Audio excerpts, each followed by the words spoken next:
Password accepted.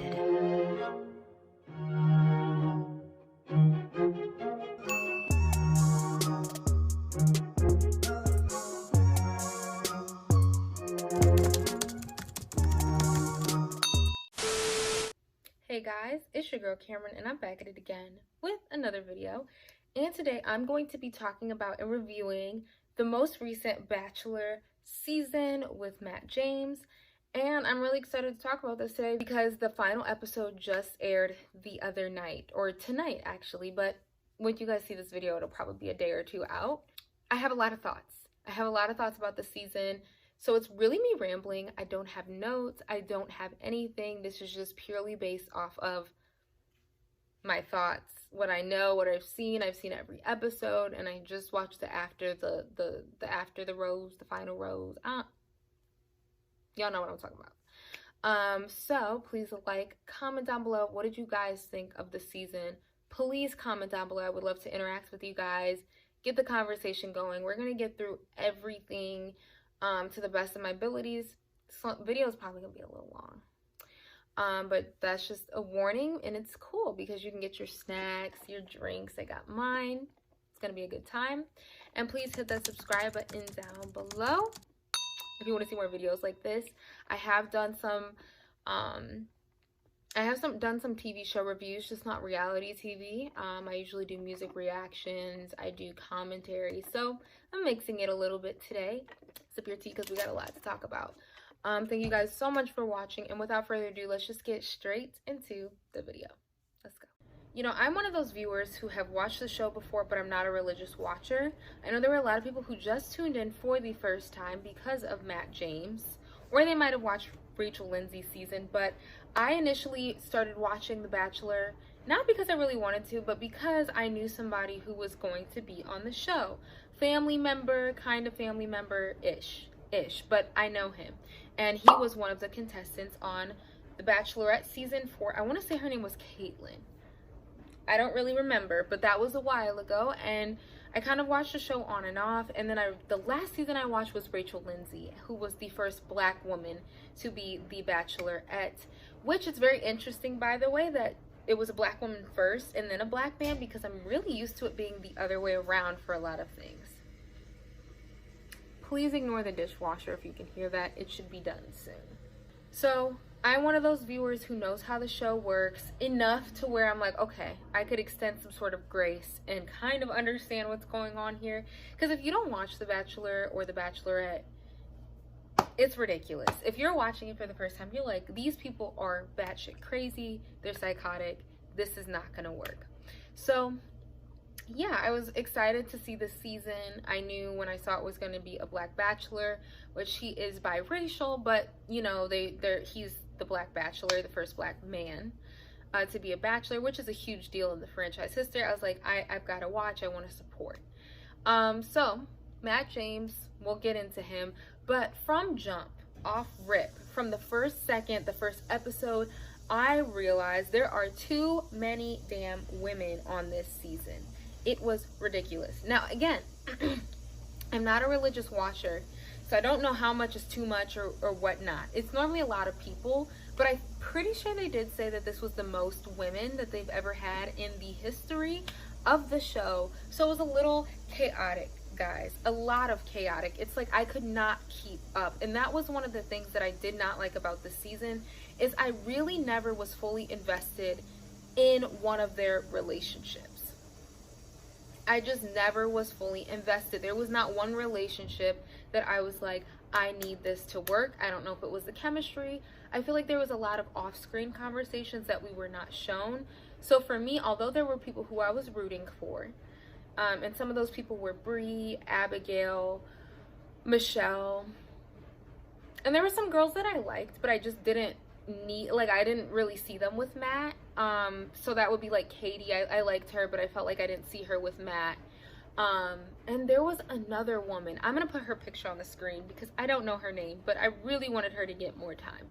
But there was only a few that I really kind of like was invested in, but even then I really was not, because I just felt like we weren't really seeing too much of the connections. Felt like a lot of this was rushed. One girl just got one-on-one aka Piper. I didn't know where she was all season, and then all of a sudden she gets a one-on-one talking about she's in love with him. It's like, I have barely seen you talk to this man. Again, editing. But I felt like it was too many women for him to choose from. So starting from the beginning, there was a lot going on, and I really didn't like that because I felt like I wasn't able to fully know and understand who the contestants were. Now, Matt started off a little, for me. He had a conversation with Chris Harrison,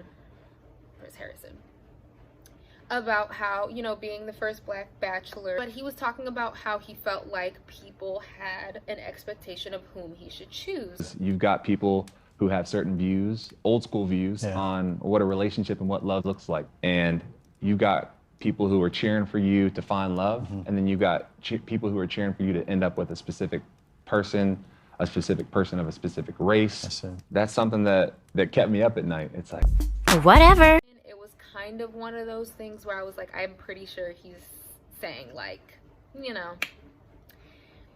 a lot of people want me to choose a Black woman, but if I don't choose one, like, I want to choose who I want to choose, and it might or probably may not be that. And again, that's not what he said, but as a Black woman, just contextually and from what I know, it kind of felt like that. So for me, I already was like, you know what?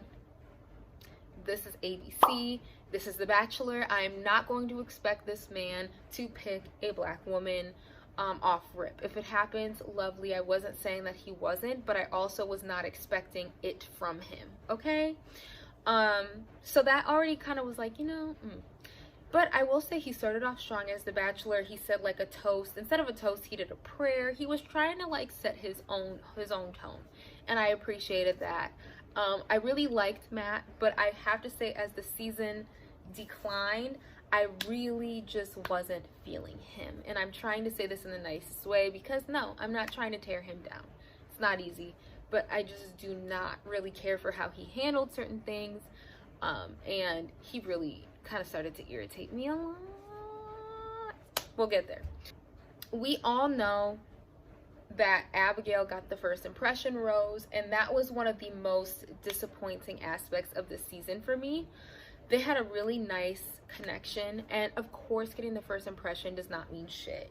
Like, that does not mean you're gonna win, but we kind of kept getting teased with them, which, by the way, she never got a one-on-one, which, what the hell was that about? That wasn't fair. He did her so freaking dirty.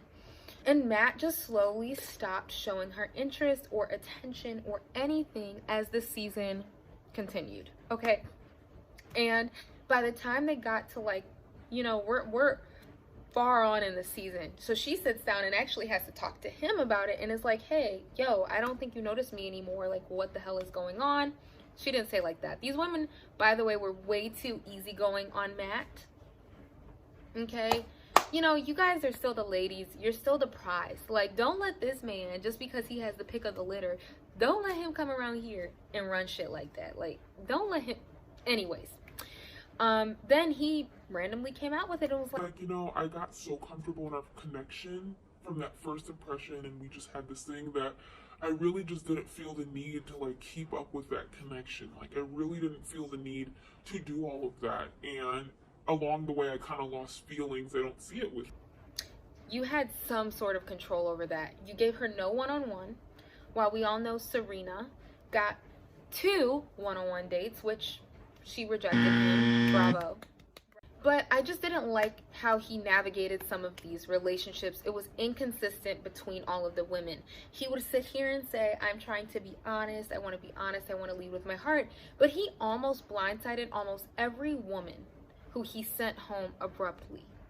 Besides the bullies, he blindsided people like Michelle. He blindsided Abby. He blindsided Bree. It's like, give these women some sort of sign. So let's talk about a few Matt pet peeves I have. The first thing is, everybody knows, is the kissing with the eyes open. It's creepy as hell. It was creepy. I'm not going to spend too much time on it because we've all went over this. Another thing that pissed me off, which this is one thing, let me know if you watch The Bachelor, but does this usually happen in most seasons? But when he would take someone on a date like Jasenia or Katie, he didn't give them the rose, but he would hold it like in their face before he basically rejected them and told them to go home. I thought that was so rude for some reason. I understand that there's certain Bachelor things, Bachelor traditions. However, if you're trying to do things different, don't do that shit. Like, don't do a whole 180 on me like that. Don't wave that rose in my freaking face. I thought that was rude, and I did not like that. And he did that several times consistently. Third, the fact that these women would continuously say, I'm falling in love with you, like Brie and Michelle, I fell in love with you, I love you, whatever. And he would just look at them and make out with them. Now look, it's a very awkward situation when someone says they love you and you don't feel it back. But Matt, the honest man that he says he is, say something. Give them a little, like, you know what, I really I appreciate you sharing this with me, but you know, I'm still kind of on that way. It was always just make out with the women, make out with them. And I don't know if that's a rule to avoid telling women that you love them, like avoid it at all costs, but even with Michelle, he could barely even say it to her. And that also irritated me about some of the women. Again, ladies, you're the prize. Even though this is his season, it is okay to address him and tell him about himself. I don't understand how some of these women, after they would say they loved him, he wouldn't say anything back. And they would just, no question, oh, so you're just going to make out with me? I would be like, you know, hey, I just shared this with you. You didn't say anything back. How are you feeling? And that's weird to me because in a way he did blindside them, but there were a lot of signs with some of the women that he just wasn't mentally there. And I saw that even with Brie and Michelle. They would say, you know, I love you, or I'm falling in love with you, and it would be a smile in a makeout session. Rachel was the only woman, in my opinion, who got feedback, who got actual feedback from him, where it was like he would actually verbally tell her, I'm falling in love with you. Some of the other women, he would say it, but it would be in the confessional, like about Michelle. It would never be in front of them, at least not that I recall. And somebody correct me if I'm wrong, but it seemed like with Rachel, she was the only person who truly got her feelings validated by him. And I didn't really like that because we all know about Rachel. So those are like my biggest 3 Matt pet peeves. And I think another thing I did not like is how the franchise exploited his family relationships. And to be honest, especially with this last episode, I was like, I really think Matt needed to figure out all of that, okay, before he came on this show. As a Black person, it's real, right? We all have family issues. Everybody has family problems that are not just exclusive to Black people. However, it just was not the best, most favorite thing for me to have a first Black Bachelor male, and then there'd be these father issues, right? And it's a real scenario for him and for a lot of people, but it does in a way perpetuate the stereotype and this Black father who walked out. I'm not defending his dad. I'm not commenting on that situation, but it was a little like, okay, so now we're going to exploit daddy issues on TV like a therapy session. And of course, it's the first Black Bachelor. It was just a little like, I just felt like some of those conversations did not need to be had on TV. And I felt like it was a little out of poor taste. And I also do think that Matt has a lot of healing and had a lot of ideas about relationships that maybe should have been figured out before he came. And again, that's a part of the journey. He might have not known that. But even the way that his mother kind of casting doubts, all his mother said is that love changes. And this man did not know what to do with himself the last episode. It was like he, at that point, a flip switch. He didn't want to get engaged. He was so afraid. He's like, I don't want to put you through what my mom went through. And as endearing and as thoughtful as that is, Matt, you're not your parents, right? So I think that he had this fear, and it was kind of starting to get on my nerves. It's like, I think this kid needs therapy. Like, I don't think that he should be on this show trying to get engaged or being a relationship, because I don't think he really knows what that means. Now, there was a lot of drama this season amongst the women, which a lot of people were saying was not normal. There's always like that really annoying ass person every season to cause drama. And this season it was Victoria. You know that they're like a plant. They're not really there to like add anything. They're not really there seriously. It's just like somebody to put drama. She felt like a fake villain to me. Was not believable, was not intimidating, wasn't there for Matt. It was quite obvious. And I didn't also like how Matt, with the tell-all, I don't like how he gave her such a pass. I don't like how he pandered to her and said that he wishes he did things differently with her. Didn't like that. Another thing about Matt, I didn't like that. But I would say that there was some bullying happening. If we go back to the one girl, I think her name was Sarah, the first girl who voluntarily sent herself home, who was crying a lot, and he gave her a lot of attention. Now, as much as that situation annoyed me, and I felt like she was like, girl, what show you sign up for? What show did you sign up for? Like, that was really pissing me off. I didn't like how he handled that either. He would interrupt dates. He would be interrupting things so he could go make sure she was okay. And, you know, I didn't really care for that. But there was a lot of bullying going on in the house. At first, especially with the Sarah situation, I would have been pissed too. But then there's a point where you have to say, you know what, there's a reason why I'm here, and it's not for this drama, it's for Matt, and you should stay out of it. And the bullying and the clickiness was more amplified when the new women were brought in. And the fact that new women were brought in was just chaotic because there was already too many women to begin with. Y'all have only been here for 3 weeks. There is no OGs. There are no newbies. Y'all are all new at this point because some of y'all, Matt doesn't even know you exist. So worry about that first. But there was a lot of drama surrounding that situation, and it was honestly disgusting and unnecessary considering a lot of these women were over the age of 21. They're adults, they're women, and it was chaotic and it was unnecessary, and it sucks because a lot of them eliminated themselves. Matt sent them home because of what was going on, per the escort rumor, per the OGs, the newbies, the isolation, the name calling. It was all really ridiculous. So it was frustrating because I think that's what ate up camera time. Like how I was just saying in the beginning of the video, I felt like I had no investment in one relationship fully. There was women I liked, but I don't think I had any investment because I think there was so much camera time spent on the drama. I kind of want to talk about the finale really quickly. So Michelle and Rachel were final two. First of all, I was pissed that he cut off Brie. I at least thought maybe it would be between Rachel and Brie. As much as I didn't want it to be Rachel, we all knew it was going to be Rachel. So when he sent Brie home, I was like, okay, I'm rooting for Michelle because I like Michelle. Michelle's cool. But just that last episode was a hot-ass mess and ridiculous. He didn't even go on Rachel's one-on-one date, but like still was like, let me be your boyfriend. Boy, we're not here to find boyfriends. Like, women come here to find their future wives. Or husbands, or people come on here to find their partner. But he sent Michelle home after making her freaking go down the side of a damn building. I'd be damned. These dates were wild as hell, bro.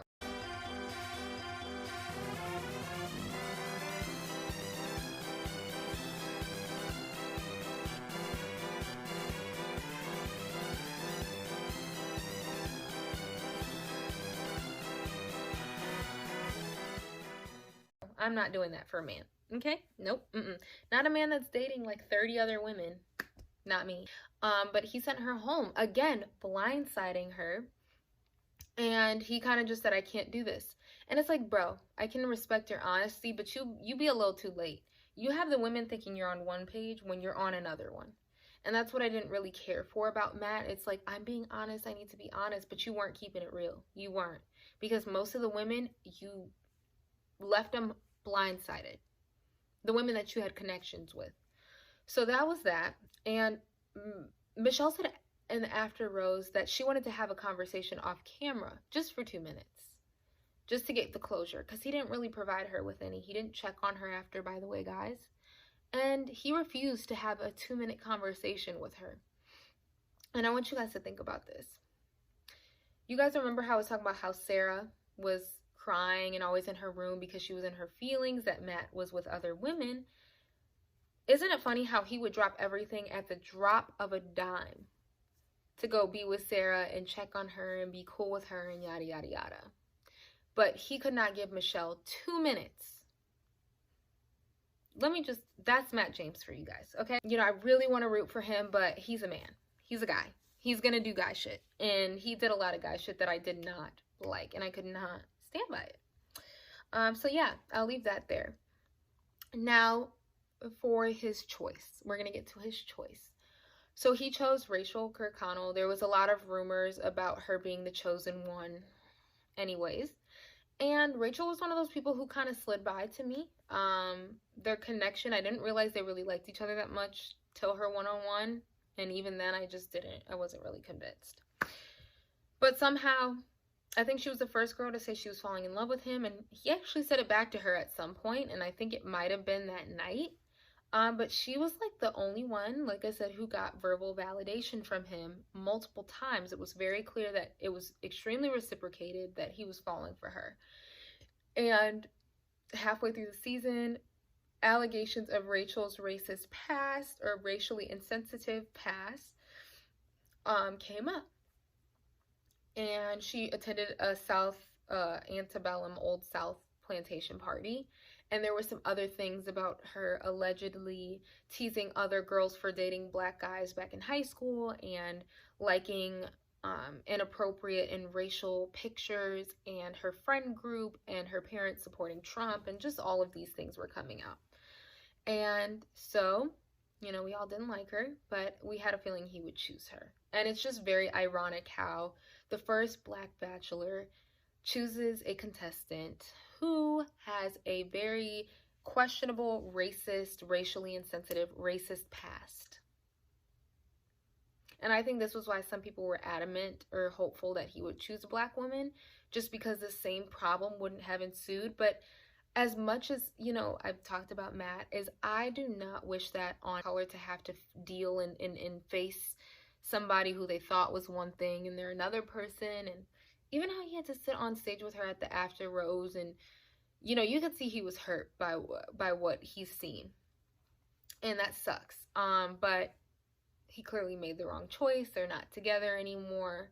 And when all of these things about her past came out, I was like, the irony. No, it's complex, but it's one of those things that it's important to address, and it's important in a relationship to not ignore, because these things can come up. You need to know these things. And obviously it came out through social media. It came out through digging, and it came back to haunt her, as it should.